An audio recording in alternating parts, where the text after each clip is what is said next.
Hay una pregunta que seguro anda dando vueltas por ahí. ¿La psicología social es simplemente una rama más de la psicología? Hoy vamos a explorar sus orígenes bueno, resulta que son bastante más complejos, incluso divididos de lo que uno podría pensar. Tenemos fuentes que revisan esa historia inicial, y la idea es un poco desentrañar esa doble herencia, ¿no? Y vamos a poner la lupa en un estudio, la verdad que monumental, que intentó como tender un puente. Exactamente. Es que es clave entender que la psicología social no tiene un único origen. Tiene raíces tanto en la psicología como en la sociología. Y esa tensión, pues, se notó desde el principio. Imagínate, estamos en 1908 y casi al mismo tiempo salen dos libros fundacionales, Ah, mira. con visiones opuestas. Pues, por un lado, el del sociólogo Edward Ross, que miraba más las uniformidades sociales, las corrientes colectivas, ¿sabes? Y por el otro, el del psicólogo William McDougall, que buscaba las bases instintivas, lo individual del comportamiento. Dos mundos, prácticamente. Entiendo. Y justo un ejemplo fascinante de esa línea más sociológica es esa obra inmensa, El campesino polaco en Europa y América. Estamos hablando de 5 volúmenes, publicados entre 1918 y 1920 por Tomasz Znaniecki. Lo que me parece increíble es el método que usaron. Se basaron en cartas personales, autobiografías, materiales súper íntimos para entender algo tan grande como la migración. ¿Qué buscaban exactamente al meterse así en esas vidas? Bueno, su meta era ambiciosa, ¿eh? Querían analizar cómo cambiaban las actitudes y los valores de los campesinos polacos al migrar. Y para hacer eso tuvieron que, digamos, definir sus propias herramientas. Por un lado definieron los valores sociales, o sea, esos elementos culturales objetivos que tienen significado para el grupo. A ver, ¿cómo qué, por ejemplo?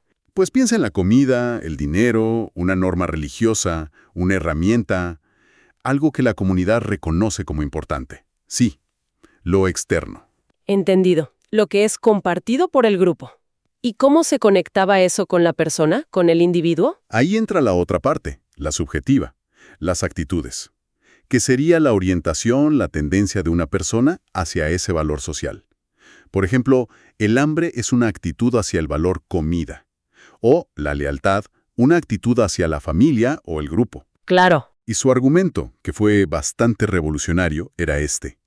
Un fenómeno social no se explica solo por lo social de afuera, ni solo por la psicología individual. No, siempre es el resultado de una combinación. ¿Una combinación de qué exactamente? De un valor social específico y una actitud individual que ya existía.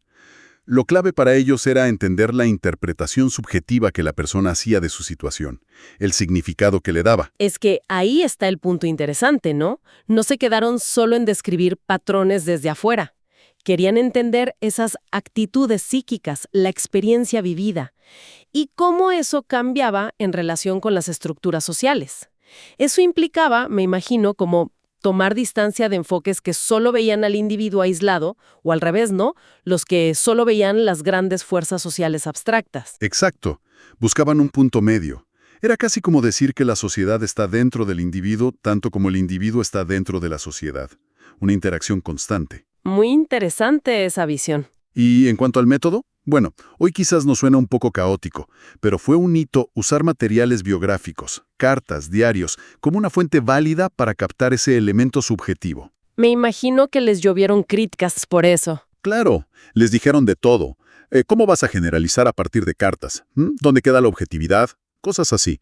Pero aún con todo, sentaron un precedente enorme. Abrieron camino para la sociología urbana, los estudios de migración y le dieron validez a los métodos cualitativos. Conceptos como actitud o la idea de la definición de la situación vienen mucho de ahí. Ok, entonces tenemos esta perspectiva súper rica de Tomasz Znaniecki, enfocada en la interacción, en lo subjetivo. Pero esta visión no fue la única que, digamos, siguió adelante. ¿Cómo evolucionó el campo? Entiendo que aquí entra otra figura importante, Floyd Allport, ¿verdad? Con un libro en 1924. Así es. Allport representa, un giro bastante drástico. Un giro hacia lo que podríamos llamar la psicologización de la psicología social. Psicologización. ¿A qué te refieres? A que él defendió un enfoque radicalmente individualista, y sobre todo experimental, de laboratorio. Fue muy crítico con ideas como la mente grupal, por ejemplo. De hecho, él es el que acuña el término falacia grupal. Decía que el grupo no es más que la suma de las conductas de los individuos que lo forman. Nada más. O sea, como que borró un poco esa idea de la interacción compleja que proponían Thomas y Znaniecki, para centrarse más bien en la conducta individual, lo que se puede ver y medir. Justo eso. La conducta individual en respuesta a otros individuos. Para Allport, la psicología social debía estudiar eso. La conducta del individuo influenciada por la presencia, real o imaginada, de otros. Y este enfoque, que estaba más alineado con el conductismo, con la experimentación controlada, pues ganó muchísima influencia, sobre todo en Estados Unidos. Ya veo. Y desde entonces digamos que coexisten estas dos almas en la psicología social. Una más psicológica, centrada en el individuo, y otra más sociológica, más atenta al contexto, a la interacción, a lo social. Bien. Entonces, haciendo un pequeño balance, queda claro que la psicología social no tuvo un origen único y simple. Es más bien una confluencia, a veces tensa, otras veces se complementan, ¿no?, de miradas que vienen de la psicología y de la sociología. Totalmente. Y el legado de El campesino polaco, más allá de los detalles específicos del estudio, creo que sigue muy vigente. Nos recuerda esa necesidad de analizar siempre la danza entre la persona y su entorno social.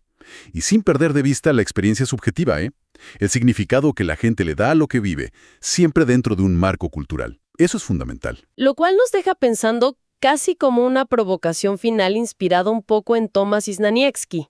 Ahora que vivimos tan inmersos en el Big Data, en los análisis cuantitativos a gran escala, ¿será que estamos descuidando un poco esa otra tarea?